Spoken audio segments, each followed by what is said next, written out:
One lawmaker who is voicing opposition to one of the bills is Republican State Representative Gale Mastrofrancesco. She represents the 80th House District, working for residents in Southington and Wolcott. Representative, thank you for being with us this morning. And what are your concerns? Thank you, Eric. It's a pleasure to be here. I'm certainly happy that you invited me just to kind of give my concerns on what's going on in the legislature in terms of voting. So, as you know, there are two constitutional amendments on the table this year. One that we passed in 2019 for early voting, and this year it would just need a simple majority to pass. The problem I have with that, it does not define how early voting could begin. So if it was specified like a 3 days within a 5-day period, but there's no specification in there on when it begins. So technically it can begin as soon as 30, 60, 90 days out. It could start.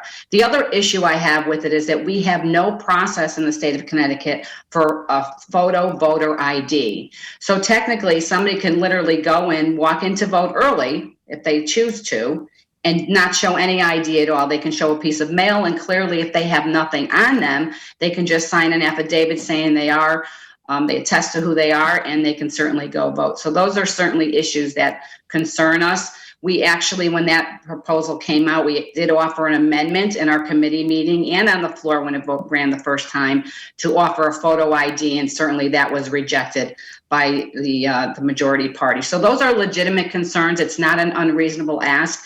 We certainly want people to come out and vote and exercise their right. Nobody is stopping them, but we want it to be done fair, and we wanted to have processes in place where the integrity of our vote is secure.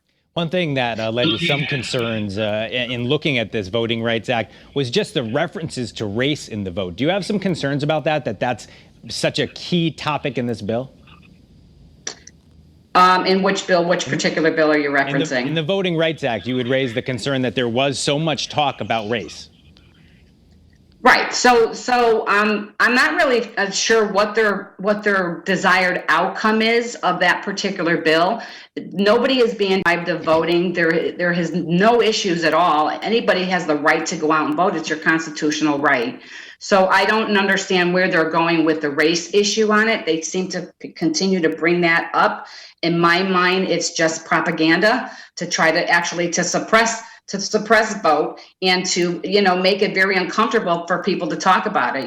We don't judge people based on their skin color or their race. Everybody in this country, in this state, has an equal opportunity to pursue any type of dreams that they want, whether it's running for office. They certainly have a right to vote. Nobody is out there saying, stop, you can't vote because of race. It is a ridiculous argument in my mind. We have only a few seconds left, Representative, but what do you think about that change to criminals, particularly those on parole, being able to regain some voting rights? Right. So the problem with that is that when you're on parole, you're still serving your sentence, and you have an obligation to the state of Connecticut to fulfill that sentence, whether you're incarcerated or you're on parole. So my problem with that is that you need to finish that obligation.